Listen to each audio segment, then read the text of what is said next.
Okay, good morning students. Welcome back. We are going to start on next topic and the topic is concept of consumer equilibrium. देखिए आपने previous class में law of diminishing marginal utility पढ़ा था, ठीक है। यहाँ जो है हम कंज्यूमर इक्विलिब्रियम पढ़ते हैं। बेसिकली कंज्यूमर क्या है वो आप पढ़ चुके हैं। Who consumes goods and services who for their direct satisfaction, this is called consumer. Consumer क्या है? जो भी गुड्स और सर्विसेज को कंज्यूम करता है फॉर सेटिस्फैक्शन, वो अपनी ओन सेटिस्फैक्शन के लिए गुड्स और सर्विस को यूज करता है, तो वो जो है वो कंज्यूमर होगा। कोई भी गुड्स और सर्विसेज हो सकती है, कोई भी व्यक्ति उसको यूज कर सकता है, बट अगर वो उसको सेटिस्फैक्शन के लिए यूज करता है, दिस इज कॉल्ड कंज्यूमर, ठीक है। अब आता है इक्विलिब्रियम क्या होगा। इक्विलिब्रियम का मतलब ये होता है कि जहां उसका उद्देश्य पूरा हो जाता है, जहां उसका मोटिवेशन पूरा हो जाता है, ठीक है। मोटिवेशन, कंज्यूमर का मोटिवेशन हमने बेसिकली फर्स्ट क्लास में ही पढ़ लिया था। कंज्यूमर का मोटिवेशन होता है क्या students? He wants maximum satisfaction. मैंने आपको बताया था जब कि कंज्यूमर जो है वो मैक्सिमम सेटिस्फैक्शन के लिए वर्क करता है and the producer works for maximum profit, ठीक है। तो आपको अगर प्रीवियस क्लास का रिमाइंड है तो यहाँ प्रॉब्लम नहीं आएगी। हम देखते हैं कि कंज्यूमर इक्विलिब्रियम है क्या। कंज्यूमर क्या है? बेसिकली मैंने आपको बता दिया, who use goods and services for their satisfaction is called consumer.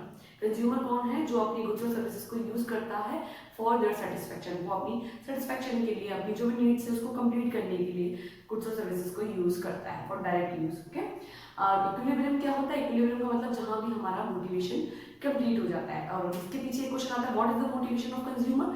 Consumer motivation is maximum satisfaction. He wants maximum satisfaction which he used. जो भी वो कंज्यूम करता है, ही यूज्ड आल्सो ही कंज्यूम। जो भी वो कंज्यूम करता है, जो भी वो यूज करता है, वो चाहता है, ही नीड्स मैक्सिमम सेटिस्फैक्शन। वो चाहता है कि उससे उसको मैक्सिमम सेटिस्फैक्शन मिले, ओके। तो हम यहाँ देखते हैं क्या लिखा। The consumer equilibrium is stuck when, given his income and market price, he plans his expenditure in such a manner that he maximize his total satisfaction, ठीक है। अब देखिए क्या लिखा है, the consumer equilibrium is stuck।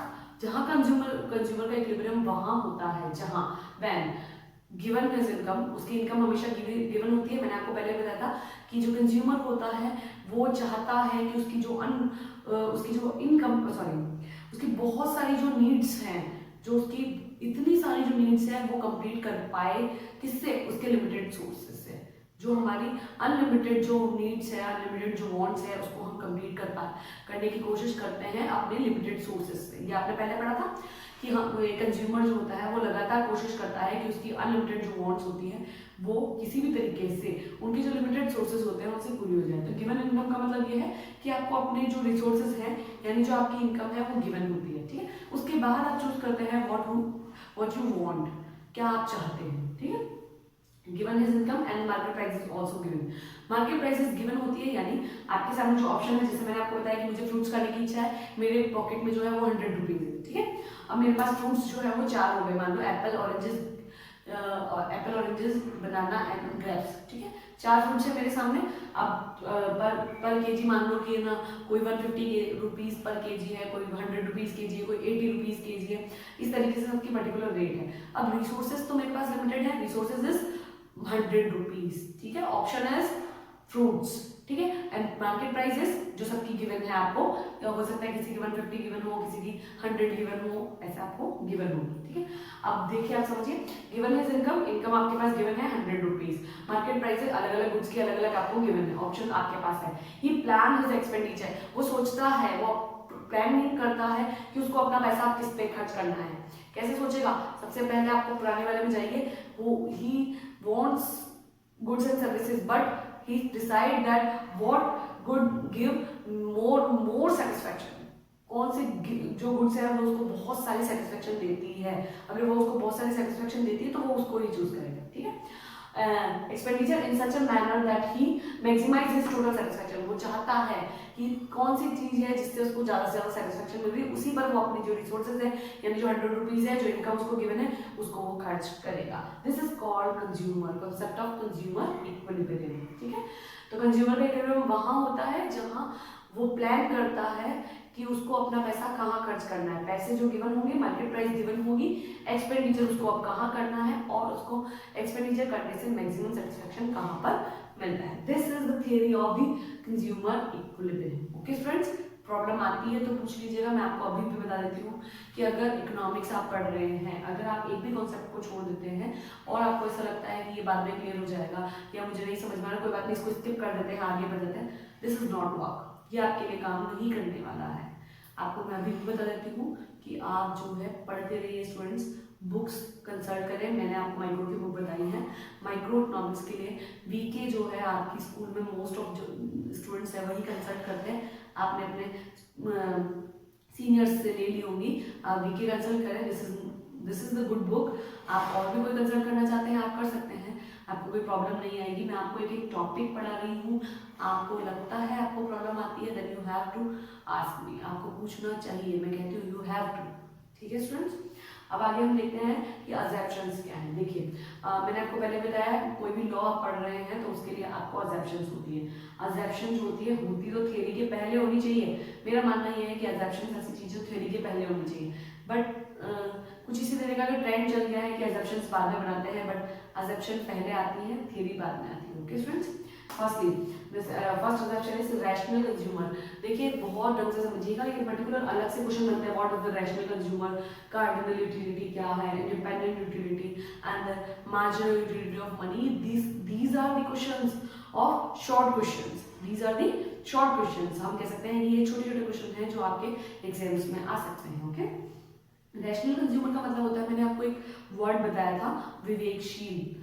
विवेकशील का मतलब होता है कि अपना पैसा सोच समझ के खर्च करना, that you are intelligent, you have mind, आपके पास माइंड है, आप अपनी बुद्धि को काम में लेंगे और इस तरीके से काम में लेंगे कि आप जो है अपने पैसे को मैक्सिमम सेटिस्फैक्शन में ट्रांसफर कर सके। तो रैशनल कंज्यूमर का मतलब ये होता है कि दैट यू आर विवेकशील, यानी you are a intelligent person, you have mind, you use for their satisfaction, वो आप अपनी सेटिस्फैक्शन के लिए उसको यूज करते हैं। रैशनल कंज्यूमर का मतलब जिस भी कंज्यूमर पे आप कॉन्सेप्ट इक्विलिब्रियम पढ़ने वाले हैं, वो कंज्यूमर जो होना चाहिए वो रैशनल होना चाहिए, यानी उसके पास अपना माइंड होना चाहिए, वो पागल नहीं होना चाहिए, मेंटली डिस्टर्ब नहीं होना चाहिए, ऐसा भी नहीं होना चाहिए जो पैसे को धुएं में उड़ा दे। जैसे होते हैं ना बहुत रिच पर्सन होते हैं जिनको अपने पैसे की कदर नहीं होती है, धमाधम पैसे उड़ा रहे हैं, जहाँ चाहे वहाँ उड़ा रहे, वैसा व्यक्ति कंज्यूमर इक्विलिब्रियम नहीं स्टक कर सकता, क्योंकि उसके लिए मनी की कोई वैल्यू नहीं है, उसके लिए गुड्स और सर्विसेज की कोई वैल्यू नहीं है। ही डोंट वांट सेटिस्फैक्शन, वो सेटिस्फैक्शन नहीं चाहता। ही don't know about what is the money, what is the marginal utility and what is the real satisfaction. He did not consume, वो कंज्यूम भी नहीं कर सकता किसी गुड्स और सर्विसेज को, उसकी एक्चुअल जो क्वालिटी है उसको भी वो यूज नहीं करता।